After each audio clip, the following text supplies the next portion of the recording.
마지막 읽었던 해산함으로 구원을 얻으리라.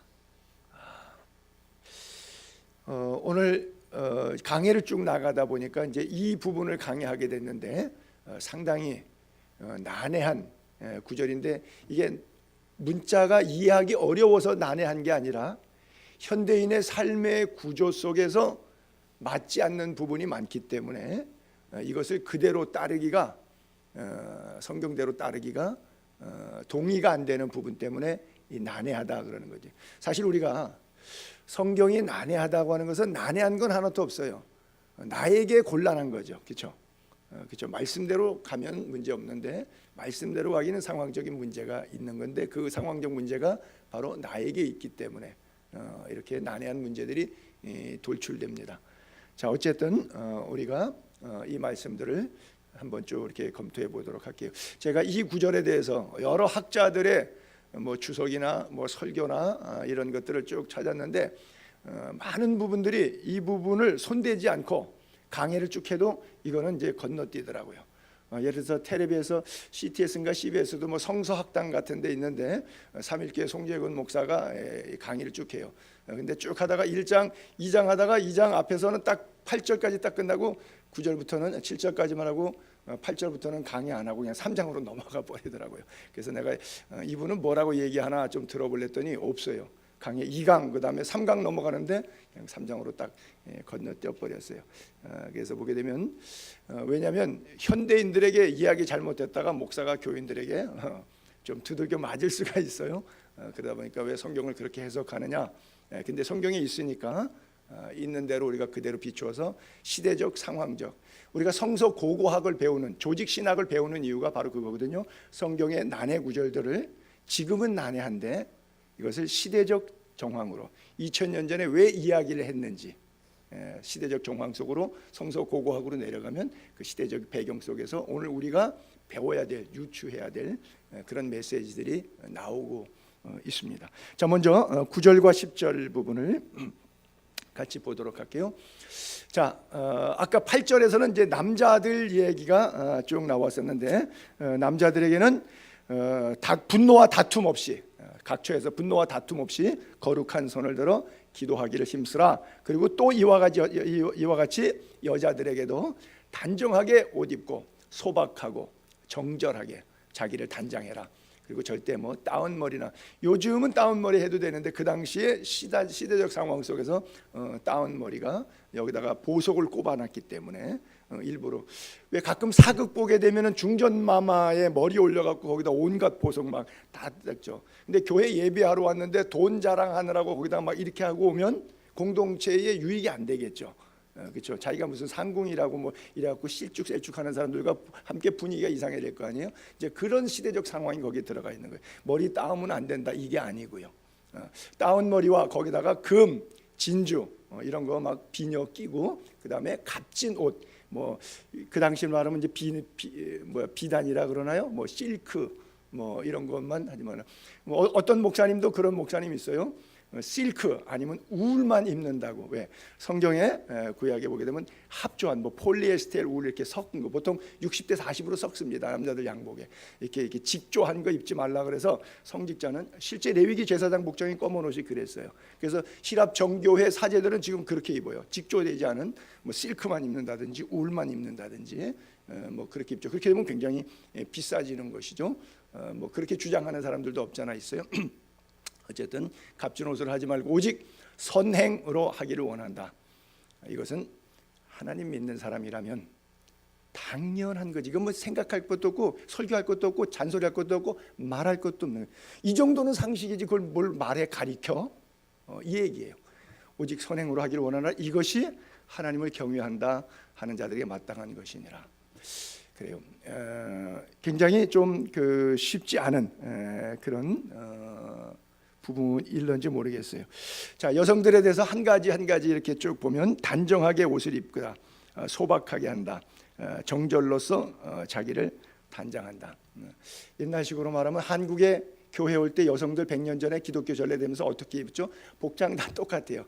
옛날 구한말 시대 교회 사진 같은 거 이렇게 보시잖아요. 한복 입고 뭐 가 쓰고 이런 사진들 보면 거기 보면 다 어떻게 나왔어요? 여자들은 하얀 저고리, 까만 치마 세트로 다 성가대복처럼 그 사진 옛날 사진 보면 다 그렇게 나와 있어요.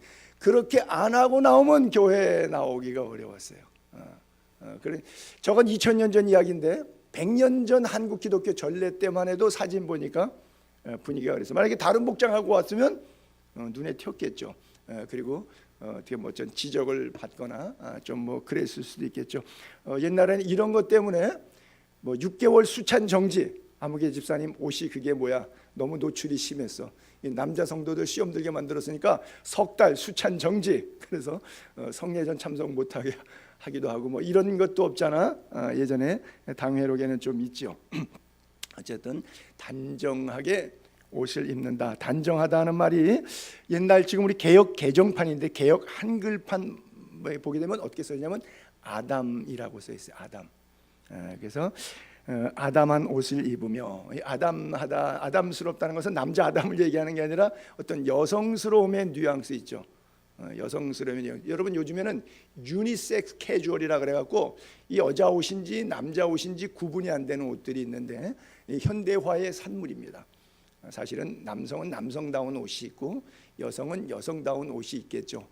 그런데 그것을 꼭 율법적으로 구분하는 건 아니지만 교회 공동체 왔을 때 예배 장소에서 타인의 눈에 거슬리는 정도의 복장이 된다 그러면 안 되겠죠. 그래서 옷을 단정하게 입어라, 아담하게 입어라. 그러니까 저건 여성 이야기니까 여성성스럽게 복장을 갖추도록 그렇게 얘기했고요.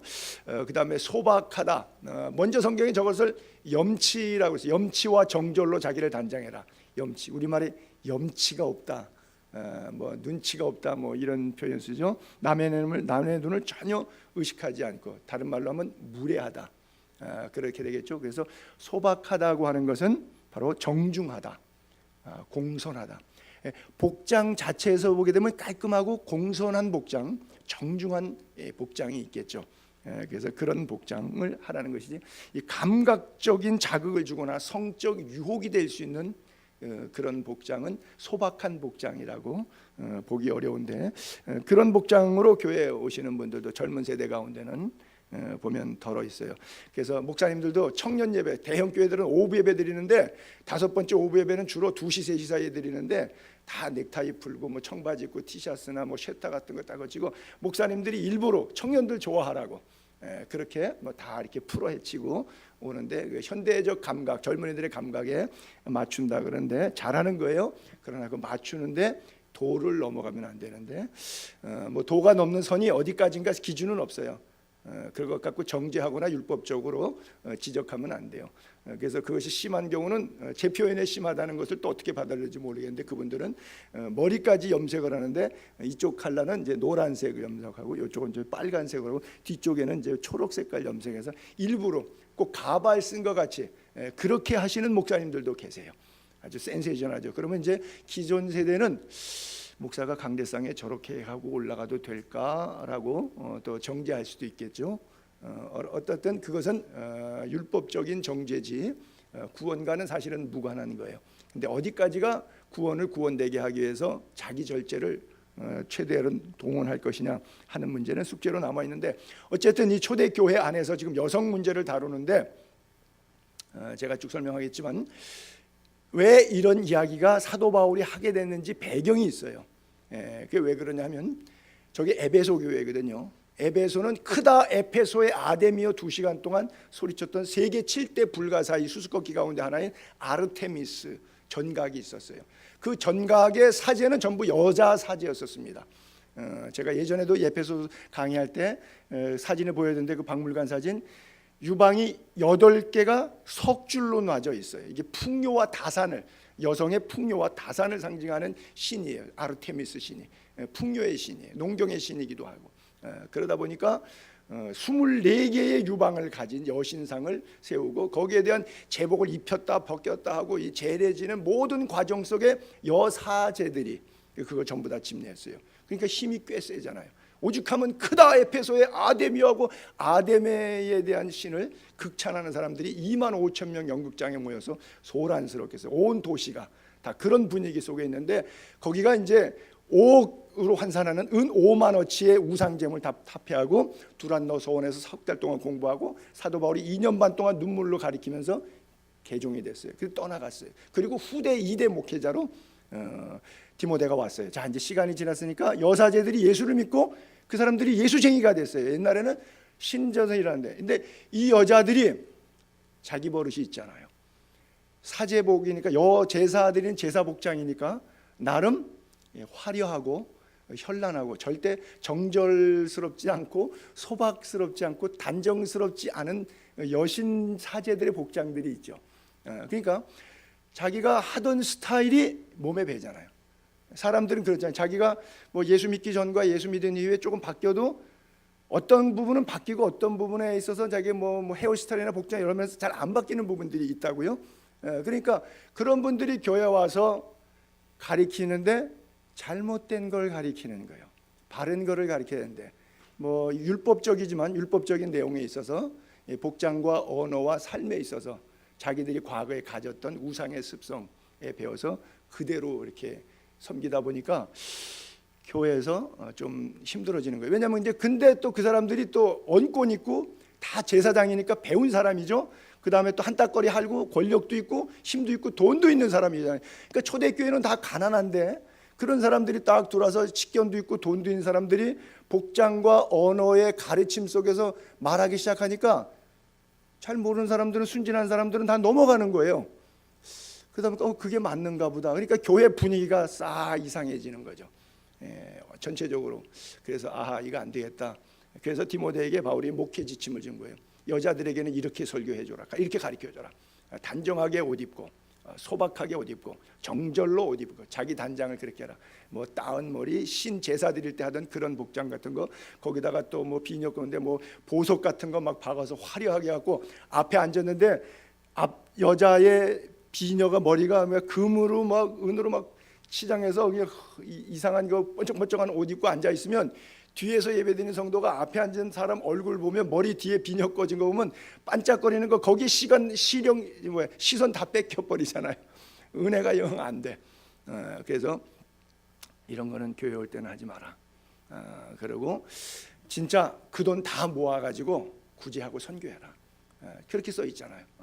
여기 듣기에 여러분 상당히 거북할런지 모르겠는데 자기 치장하는 돈에 들어갈 돈 가지고 그거 하지 말고 써 있어요. 하지 말고. 그렇죠? 9절 끝에 하지 말고 써 있고 뭘 하기를 원하노라 써 있는데요. 그 돈 갖고 구제하고 선교하고 착한 일 해라. 좋은 일에 써라. 자기 몸 현란하게 하는데 돈, 향락, 사치, 허영. 여러분 허영심이란 단어 우리가 많이 쓰는데 허영, 허자가 빌허자예요. 영자가 꽃영자입니다. 빈 꽃, 마음, 허영심. 여러분 꽃인데 허영, 빈 꽃이란 말이에요. 꽃은 화려하잖아요. 근데 사실은 없어요. 꽃이 실체가 없는 꽃이에요. 그러니까 그 빈 꽃이란 말이에요. 그걸 허영심이라 그래요. 그러니까 사치, 허영, 뭐 세속화 이런 것들을 따르지 말라고 하는 것이죠. 그래서 이제 복장에 관한 이야기를 좀 장황하게 사도 바울이 앞에 이야기를 하게 되는데, 저도 가끔 가다가 여러분들도 마찬가지지만 텔레비 같은 데서 뉴스에 짧은 뭐 한 30초 1분짜리 토막 뉴스, 해외 토막 뉴스 탁 지나갈 때 뭐 나면 뭐 뉴욕에서 패션쇼가 있었다, 파리에서 무슨 패션쇼가 있었다, 그러고 그저 30초짜리 1분짜리 뉴스 딱 지나가요. 그럼 거기서 보면 그냥 갈지자처럼 비슷하게 해서 막 앞에 나와서 뭐 이렇게 뭐 카메라맨들도 사진 찍고 패션쇼하고 돌아가잖아요. 여러분 그 옷 주면 입을 수 있는 옷들이에요, 못 입는 옷들이에요? 대부분 보면 그게 뭐 금년 유행되는 옷이라고 막 그러는데 누가 입고 다니는지는 거리에서는 잘 못 봤는데 하여간 패션쇼에서는 봐요. 근데 거리에서는 거의 제가 본 예가 없어요. 몰라, 외국에서는 물론 흔히 볼 수가 있겠지만 국내 정서상 본 예가 없어요. 근데 그런 걸 입고 예배당으로 오니까 이게 너무 힘든 거예요. 왜? 여사제들 출신이니까 자기는 늘 그게 몸에 평생 입던 스타일이기 때문에 남의 눈하고 의식될 게 없는 거예요. 그러니까 편안하게 입는 거예요. 그러니까 모든 것이 가하나 모든 것이 유익한 것이 아니다, 그런 것이죠. 자, 그래서 11절 12절로 또 넘어가면 여자는 일체 순종함으로 조용히 배우라.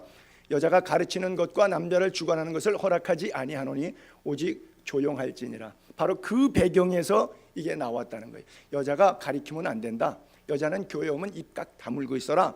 이 얘기가 아닌 거예요. 여러분들이 시대적인 배경과 정황을 조금 이해하실 필요가 있어서 제가 일부러 길게 설명을 드렸거든요. 그래서 문자적인 해석을 가하는 것보다 성경의 당시에 왜 바울이 목회 지침으로 디모데에게 에베소 교회 교인들의 상황이 어떤가를 그렇게 설명했다고 하는 거예요. 요즘 이 얘기를 그냥 단말마로 딱 뽑아갖고 설교를 해갖고서는 얘기하면 페미니즘이라 그러죠. 여성주의, 영어로 여성주의를 페미니즘이라 그러는데 또 뭐 여성 해방 운동하는 그런 사람들 입장에서는 가부장적인 설교라고 이것은 돌 던질 거예요. 심지어 우리 교단 안에, 우리 한국 교단들 사이에도 이 싸움은 있습니다. 제가 소속한 교단에는 여자 장로, 여자 목사 안수해서 있습니다. 실제 교회 안에. 근데 장로교 합동 측, 사당동 측이라고 우리가 주로 많이 하죠. 그 측에서는 아직 여자 장로, 여자 목사, 여자를 안수하는 것은 허락하지 않습니다. 그 이유가 바로 저 구절을 땡겨다가 쓰는 거예요. 다 하는데 왜 안 하느냐? 이렇게 성경에 가르쳐주고 있으니까 우리는 못한다. 못한다 결정한 사람들이 다 남자들일까요, 여자들일까요? 뻔하지. 지들이 한통속이지. 그렇죠? 그래서 이것은 뭐냐면 심하게 제가 판단하기에는 곡해하는 거예요. 그 시대적인 상황을 고려하지 않고 그 메시지, 그 외 시대적인 상황 고려하지 않고 성경에는 양면성이 있는데 그 양면성을 보지 않고 단면만 놓고 이야기하면 그래요. 자, 감기 걸렸어요. 병 들었어요. 그건 귀신 들린 거예요. 사탄이에요. 맞아요. 왜? 38년 된 병자를 지붕에서 이렇게 달아 내렸어요. 그랬더니 예수님께서 뭐라고 고쳐주면 뇌죄 사함을 받았느니라 이랬어요. 그럼 뭐예요? 병이 어디서 왔다는 거예요? 죄 때문에 왔다는 거예요. 그렇죠? 그러니까 그렇게만 설명하면 맞아요. 반대로 또 요한복음 9장에 보게 되면 실로암의 목가에 간 장님 눈뜬 얘기 있어요. 율법에 의하면은 잘하면 1000대까지 복을 받고 잘못하면 3, 4대까지 자식들까지 저주가 임한다 그랬어요. 그러니까 물어봤어요. 예수님한테. 예수님은 뭐 천재니까, 귀재니까 무슨 질문이든지 다 답변하실 수 있잖아요. 그래서 성서적, 신학적, 교리적 질문을 던졌어요. 이 친구 나면서부터 장님 됐는데 그러면 모태에서 태아로 있을 때 지은 죄 때문에 이렇게 된 겁니까? 안 그러면 2대째, 3대째 전에 위에 조상이 지은 죄의 결과물로 이렇게 장님돼서 태어난 겁니까? 여러분 대답하기 상당히 곤란하죠. 누가 알 수 있어요? 모르죠. 예수님 곤경에 빠뜨리려고 그런 질문했어요. 그랬더니 예수님께서 뭐라 그랬냐면 실로암에 가서 눈 씻어준 다음에 하나님이 행하고시자 하는 일을 그를 통해서 행하려고 그래서 장님되었다. 그러면 그들이 질문했던 두 가지 중에 어떤 답도 아닌 거예요. 이게 뭐예요? 하나님의 섭리는 인간이 다 해석할 길이 없다라고 하는 거예요. 완벽하게 이해할 수 없는 것이죠. 바로 이런 양면성을 성경 안에서 우리가 시대적 정황과 함께 이해하지 않고 고고학적인 측면에서 이해하지 않고 그냥 저 구절만 따가지고 그냥 페미니즘을 공격하는 데 사용한다 그러면 얼마든지 사용할 수 있겠죠. 그런 배경들이 왜 창세기 3장 16절에도 또 여자에게 이르시되 내가 임신하는 고통을 크게 더하리니 수고하고 자식을 낳을 것이요 너는 남편을 원하고 남편은 너를 다스린다. 해산의 고통과 함께 남편으로부터 좀 구박받으면서 지배받는 듯한 뉘앙스의 성경 구절 때문에 이런 일들을 더 이렇게 강화시켜 나가죠. 그러나 여러분 기억하세요. 하나님이 부활의 첫 증인, 그렇죠? 예수 부활의 첫 증인을 남성을 쓰지 않고 여성을 썼어요. 그렇죠? 그것 자체가 하나님께서 여성의 입을 통해서 복음을 증거하는 일에 사용하셨다고 하는 결정적인 증거니까 만약에 부활의 첫 증인을 저 성경 구절로 돼서 여성은 가만히 있어야 된다. 부활한 주님 보고도 가만히 있고 입 닫고 있으라는 거 아니죠. 전하고 가르치고 선포하도록 그렇게 주님은 의도하신 거거든요. 예수님 사역하셨을 때도 마르다 사역보다는 취사봉사도 귀하지만 마르다 사역보다는 말씀 사역을 더 귀중하게 생각해서 마리아는 마르다야 마리아는 더 좋은 쪽을 택했다 그랬어요. 그렇잖아요. 그러니까 더 좋은 쪽을 택했다는 것 그 자체가 취사봉사도 귀하지만 그것도 좋은 쪽이지만 더 좋은 쪽으로 따지면 여성이 말씀 사역의 나눔의 현장에 있다는 것. 그래서 더 좋은 쪽이다. 근데도 이 사도 바울은 에베소 교회 크다, 에베소의 아데미 여사제들 때문에 강력하게 이런 교훈을 주고 있는데, 이 여자들이 와가지고 옛날에 제사장들이었으니까 아까 우리가 지난 그 1장에서 읽어봤지만 강의했을 때 뭔 얘기예요? 신화 얘기하잖아요. 아르테미 신을 섬겼으니까. 성경 예수 믿으면서 여러분 기독교인 된 지가 10년 20년 됐는데도 한국 기독교가 아닌 전래 관원상제 전통적으로 예수 믿는 사람들 상당수 있습니다. 그 문화적으로 이게 착색이 안 돼가지고 그러니까 여세자들 마찬가지로 신화 얘기하죠, 족보 얘기하죠, 거짓 얘기하죠. 그 다음에 뭐 꿈 해몽 같은 거 얘기해죠.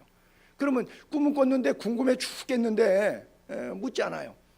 근데 이 사람들이 여사제적 입장에서 모르니까 기도하고 하나님의 응답을 구합시다. 그리고 하나님의 뜻이 아니면 그냥 일반적인 일상적인 꿈일 수 있으니까, 몸이 피곤해도 꿈을 꾸고 생각의 관념에 사로잡히면 꿈에 보이는 경우도 있으니까 그것을 다 하나님이 주신 것이라고 우리 판단하지 맙시다.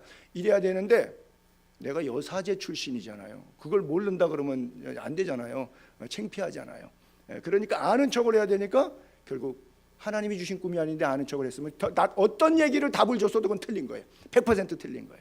그렇잖아요. 왜? 하나님이 주신 꿈이 아닌데 지가 해석을 해냈으니까 어떤 해석이 나오든 길한 해석이 나왔던 흉한 해석이 나왔던 해석의 결과물과 상관없이 100% 틀린 거예요. 그런데 이런 일들이 비일비재하게 교회 안에서 있으니까 차라리 조용히 그냥 배워. 가르치려고 하지 마. 입 닫고 조용히 배워. 이 여사제들이 교회 안에서 너무 소란스럽게 해서 이런 일들이 고린도 교회 안에서도 있었는데, 우리 고린도서 14장에 보게 되면 특별히 고린도 교회는 은사가 강했잖아요. 그러니까 예언하는 자들의 영은 예언하는 자들에게 제재를 받아야 되는데 뭐 예언 좀 한다고 깝죽거리면 제재를 안 받아. 왜? 나 예언하는 사람이야? 이렇게 나오는 거예요. 그러니까 하나님은 무질서의 하나님이 아니고 화평케 하는, 고르게 하는 하나님이란 말이에요. 모든 성도가 교회 함과 같이, 굉장히 중요한 단어입니다. 여자는 교회에서 잠잠하라 그랬는데 여자에게만 말하지 않습니다. 모든 성도가, 남자도 포함하는 거예요. 모든 성도가 교회 오면 조용해야 되죠. 그렇죠? 교회에서 함처럼 여자도 교회에서는 잠잠하라. 그래서 꼭 여자에게만 국한된 것이 아니라 남성이든 여성이든 교회 안에서 은사 활용 범위 때문에 좀 시끄럽게 하는 사람이 있는데, 그 중에서 굳이 거기다가 모든 성도라고 쓰고 여자를 한번 모든 성도 속에 이미 포함이 됐는데도 불구하고 여자들을 또 한 번 단어를 쓴 이유는 퍼센테이지에 있어서 고린도 교회를 소란스럽게 은사 문제로 하는 사람들은 남자 집사님보다 여자 집사님, 예를 들어서 2대8, 뭐 7대3 이렇게 더 비율적으로 많았기 때문에 그렇게 한 거예요. 그렇잖아요. 모든 성도라고 쓴 것에 여자는 이미 들어가 있는 거예요. 굳이 할 필요 없어요. 근데도 모든 성도가 교회에서 함과 같이 like this, 그리고 여자는 교회에서 잠잠하라 한 번 더 찍은 거예요.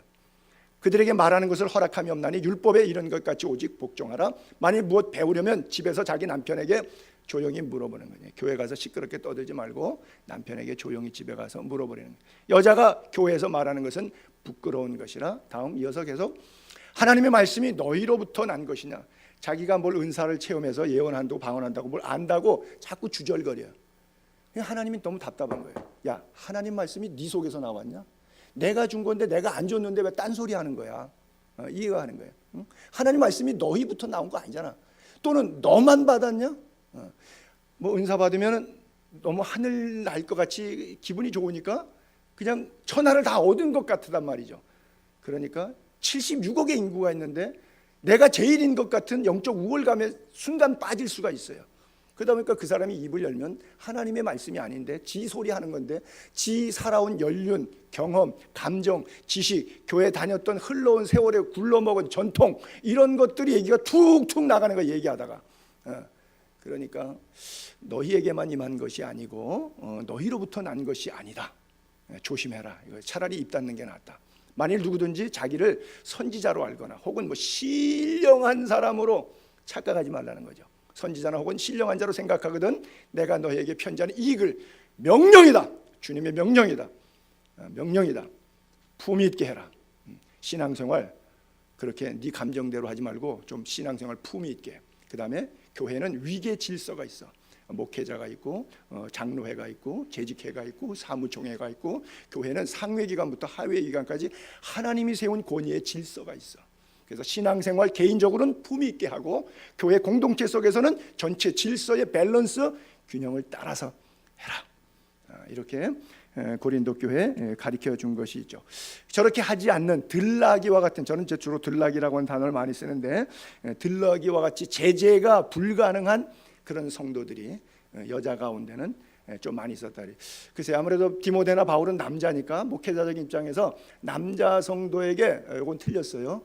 이건 이렇게 하셔야 돼요. 그러면 이제 제도에 잘 먹히는데, 여자 성도는, 제가 여성을 비하하는 건 아니에요.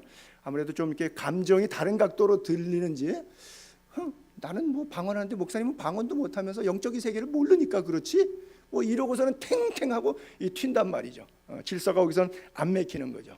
그래서 이것을 들나귀 신앙이라, 제멋대로 이리 튀고 저리 튀는 신앙이에요. 그래요. 여러분, 제가 이렇게 예를 들게요.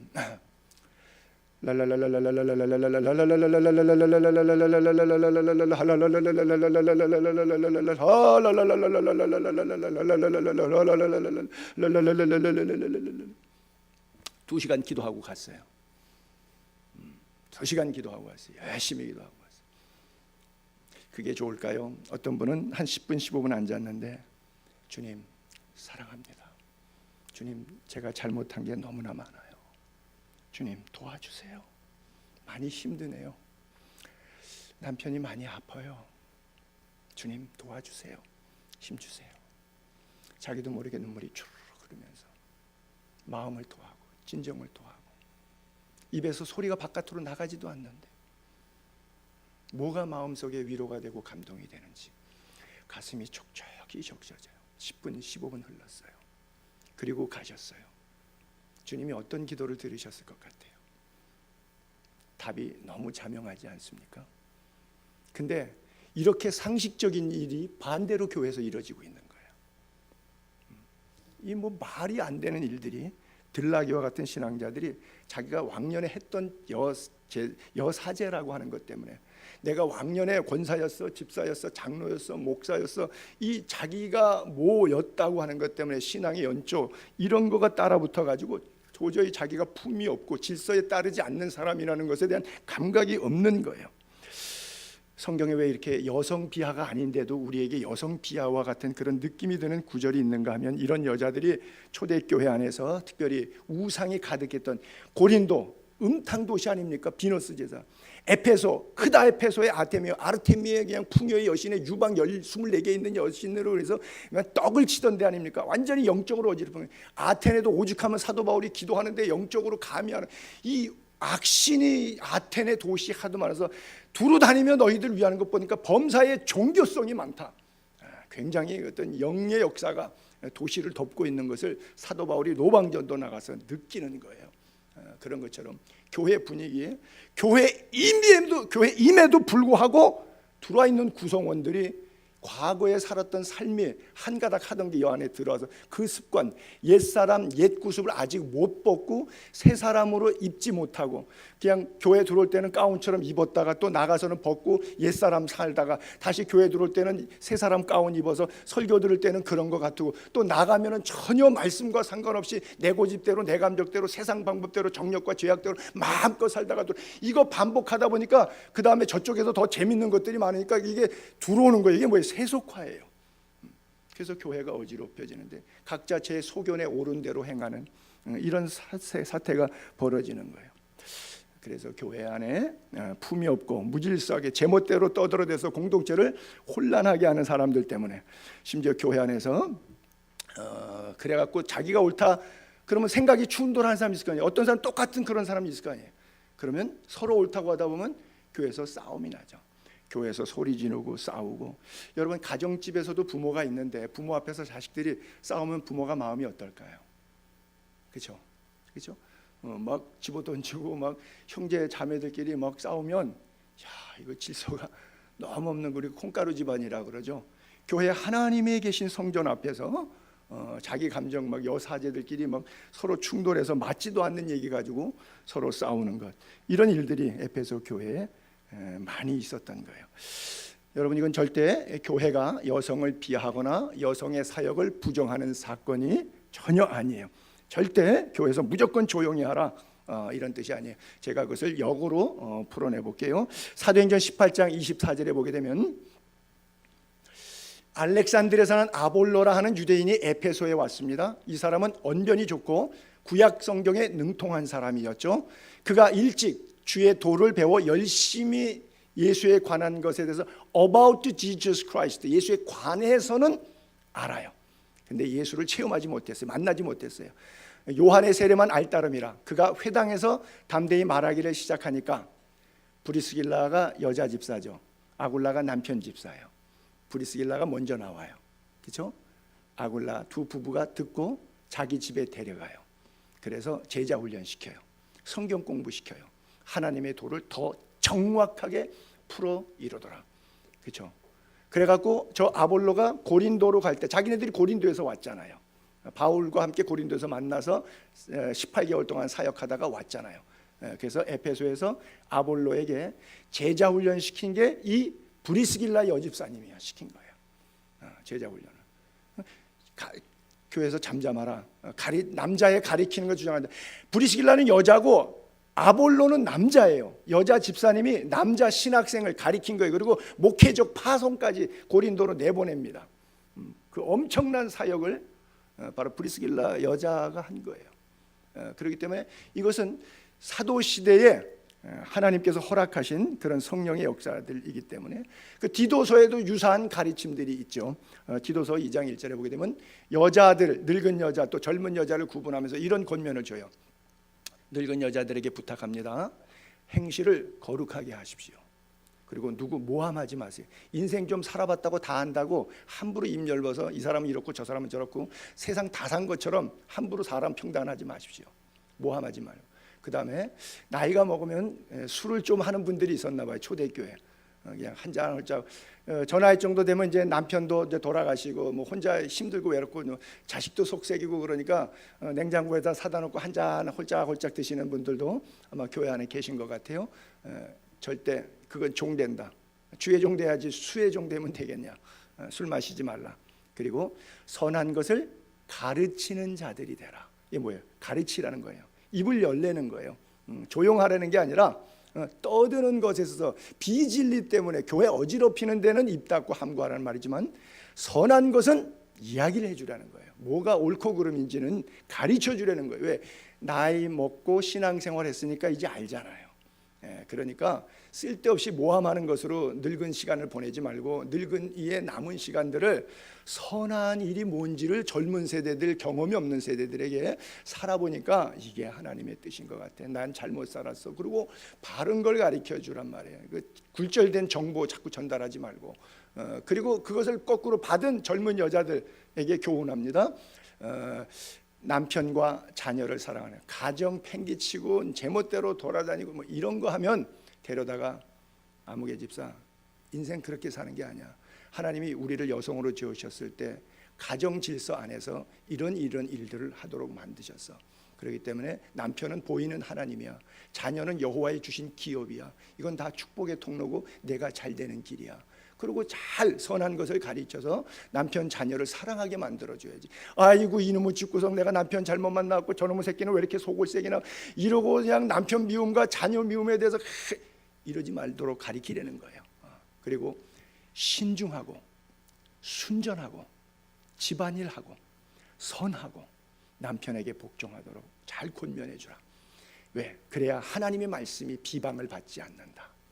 교회 질서에 굉장히 중요한 메시지들을 이렇게 남겨주는데, 바로 이렇게 여성들의 역할, 또 나이가 조금 더 연만한 우리 권사님 연세에 되신 분들이 할 수 있는 역할, 얼마나 좋은, 이런 일로 입을 사용해야 되는데 바울이 디모데에게 지적하는 것처럼 입을 사용하니까 차라리 조용하는 게 아니라 가리키지 마, 입 닥쳐, 조용히 해, 이렇게 나오는 거예요.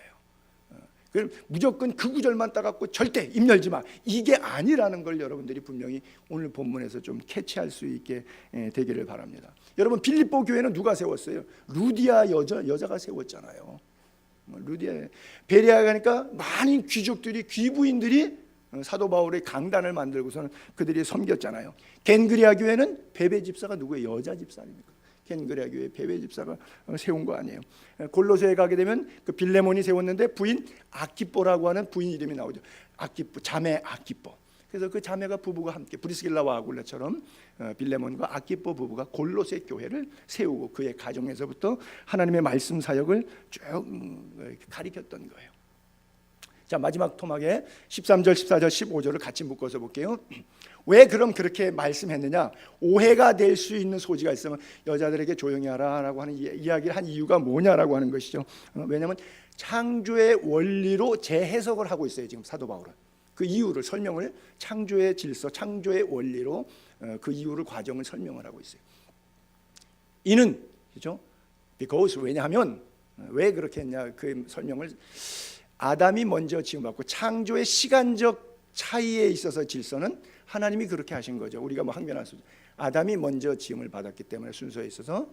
그 다음에 두 번째, 아담이 속은 것이 아니라 뱀하고 아담하고 직거래한 게 아니라 아담은 하와를 통해서 간접 거래가 된 거고, 뱀하고 직접 거래가 여자가 됐는데 여자가 1차적으로 속았단 말이죠. 그래서 아담이 속은 것이 아니라 여자가 속았다. 그래서 두 가지 창조의 시간적 질서와 성별적 질서의 차이로 인해서 교회 안에서 일이 생길 때 이렇게 조용하는 것이 좋고, 이런 부분은 가리키는 것으로 여성들이 역할을 했으면 좋겠다, 이렇게 말하는 거죠. 그러면서 마지막 결론적으로 이 구절이 제일 난해한 구절이라고도 볼 수 있는데, 오늘 강해 가운데, 그러나 그 창조의 질서도 구약이지 신약은 아니기 때문에 의미가 없다.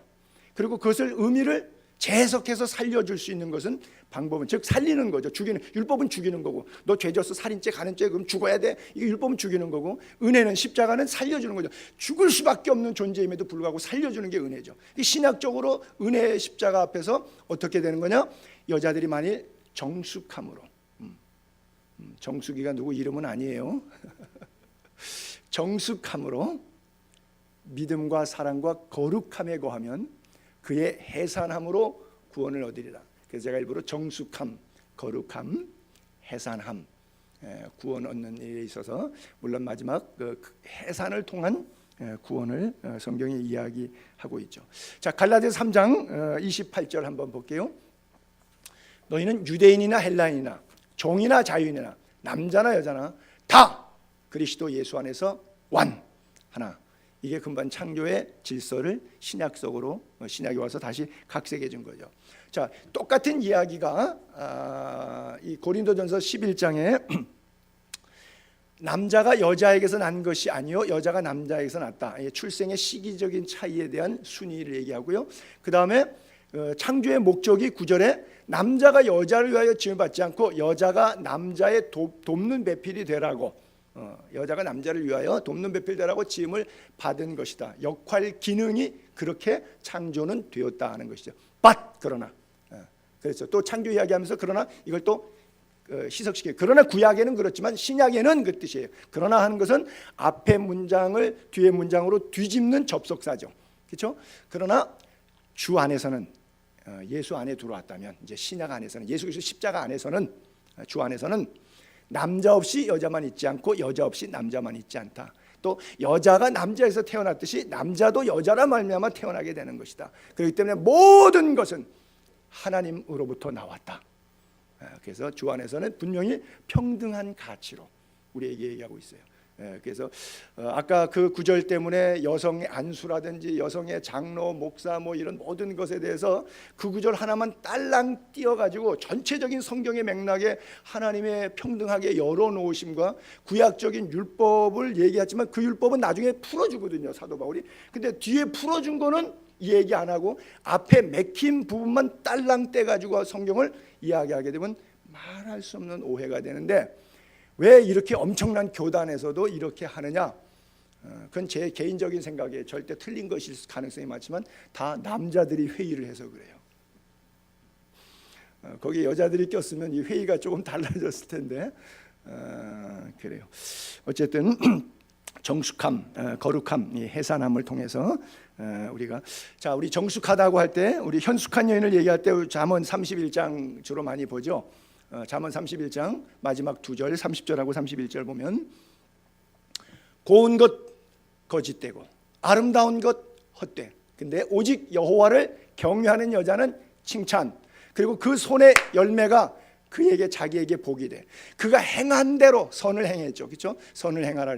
행한 대로 성문에서 선을 행했으니까 칭찬받겠죠. 악을 행하면 책망받을 때고. 자, 30절도 칭찬. 31절도 칭찬. 이게 제가 말씀드리고 싶은 키워드예요. 자, 그 질문을 역으로 여러분에게 하세요. 자, 뭐 여성도든 남성도든 나는 하나님과 사람들 앞에 지금 내 신앙과 가정 모든 삶이 칭찬받고 있는 삶을 살고 있는가? 아니면 돌 맞아 죽을 삶을 살고 있는가? 여러분은 지금 어떤 삶을 살고 계시냐? 한번 이렇게 사람 앞에서뿐 아니라 하나님 앞에서도 착하고 충성된 종이라 될 수 있기를 바라고요. 또 두 번째는 그 거룩함이라 그랬는데 아시다시피 여러분 디모데전서 4장 5절에 하나님의 말씀과 기도로 거룩하여진다 그랬잖아요. 즉 예배로 거룩해지는 거예요. 예배의 자리에 여러분 목숨 걸게 되기를 바랍니다. 예배의 성공자 되기를 바랍니다. 예배가 살아나면 모든 것들이 살아나요. 경제도 가정도 건강도 믿음도 모든 삶의 모든 부분들이 예배가 죽으면 서서히 죽어가요. 예배가 회복되면 서서히 모든 것들이 다 회복돼요. 그리고 그래서 정숙함과 거룩함과 마지막 이제 해산함 이것이 숙제이고 난해 구절인데 자 구약에서는 하와가 받은 그 해산의 고통은 어떤 의미에서 율법적이고 굉장히 고통스러운 죄의 결과물에 대한 저주의 상징처럼 느껴졌어요. 근데 신약에 와서의 출산은 하나님의 창조의 질서를 돕는 협력적 기능으로서 새 생명을 잉태하여 대를 잇는 생육과 번성의 하나님의 명령에 순응하는 것으로 나타납니다. 그래서 남자들은 가히 따를 수 없는 여성 안에만 하나님이 주신 귀한 생명의 보배 우리가 자궁이라 그러죠. 이 생명의 보배를 남자들이 별거 다 할 수 있고 돈을 벌고 하늘에서 별을 따올 수 있어도 애는 못 낳아요. 누구에게만 주신 특권이에요? 생명의 유업을 이을 자를 아내를 주셨어요. 여성의 독특한 기능인데 생명을 생산하는 기능을 여성에게 주신 위대한 축복이에요. 그래서 구약적인 의미로만 율법적으로만 해석하면 이것이 저주였나 보다 이런데 그것이 아니라 왜 여인들이 그러잖아요. 애 하나 낳을 때는 다시는 애 안 난다 그러는데 애 조금만큼은 다 잊어버리고 애 또 난다 그런대잖아요. 물론 이것은 요즘 세대는 젊은 세대는 안 맞아요. 이렇게 말하면 좀 뭐한데 젊은 세대를 폄하하는 건데 너무 젊은 여자들은 이기적이라서 몸 버린다고 애를 안 낳는데 우리 세대까지만 그리고 또 우리 부모님 세대까지만 해도 그저 애를 쏙쏙 낳는 것을 너무 기뻐해. 아이 낳는 기쁨보다 더 큰 기쁨이 없다고 그랬어요. 우리 어머님들 세대는. 근데 우리 서로 받은 그 기쁨을 알 사람이 없도다. 젊은 여자들이 이걸 몰라요. 그래서 늙은 여자들이 젊은이들에게 아까 보니까 가리키라 그랬는데 이런 선한 것을 조금 좋은 영향력으로서 가리켜야 되는데 나이만 먹었지 예수 안에서 나이가 먹지 않으니까 야 힘들어 애 낳지 마 하나만 낳아. 늙은 엄마들도 젊은 자식들에게 딸들에게 또 그렇게 잘못 가리킨단 말이에요. 선한 것을 가리켜야 되는데 좀 심한 말로 악한 것을 가리킨단 말이죠. 그리고 예수 잘못 믿어서 그래요. 여러분 이게 난해 구절인데 해산함으로 하나님의 창조를 도와 구원을 완성시켜 나간다는데 실제적으로 히스토리 역사적으로 그런 케이스를 한번 볼게요. 창세기 3장 15절에 내가 너로 여자 원수가 되게 하고 내 후손도 여자의 후손과 원수가 되게 한다. 여자의 후손 내 머리를 상하게 할 것 너는 그의 발꿈치를 상하게 할 것이다. 이것이 갈라디아서 와가지고 여자의 후손에 대한 이야기를 이렇게 표현하고 있죠. 다음 갈라디아서 보게 되면 때가 참해 하나님이 예정하신 때가 참해 하나님이 그 아들 예수 그리스도를 보내사 여자에게서 나게 하시고 창세기나 이런 데 마태복음 족보에 보게 되면 뭐 솔로몬이 다윗이 솔로몬을 낳고 솔로몬이 르호보암을 낳고 다 남자들 이름만 나오면서 남자가 낳고 그래. 여자가 낳았다고 안 써 있고 아버지가 낳았다고 이렇게 써 있거든요. 근데 여기에서는 말씀하고 있어요. 여자에게서 나게 하셨다. 마리아를 통해서 예수 그리스도의 탄생 얘기하는 거죠. 왜? 우리로 아들의 명분, 양자의 영, 구원의 영을 받게 하시기 위해서 하나님께서 여성을 통한 출산을 말씀해 주셨죠. 자, 그래서 베드로전서 3장 1절에 아내들에게 부탁할 때 이런 메시지, 아내들아 이와 같이 자기 남편에게 순종하라. 여러분 남편에게 잘 순종하시기 바랍니다. 왜 우리 집사람 여기 없어? 웃자고 한 얘기예요. 그래요. 만약에 하와가 남편에게 순종했으면 뱀을 잡아먹지 선악과 안 먹어. 남자들은 그렇죠? 뱀을 먹지 선악과 사과 안 먹어요. 그렇죠? 남편 순종하라.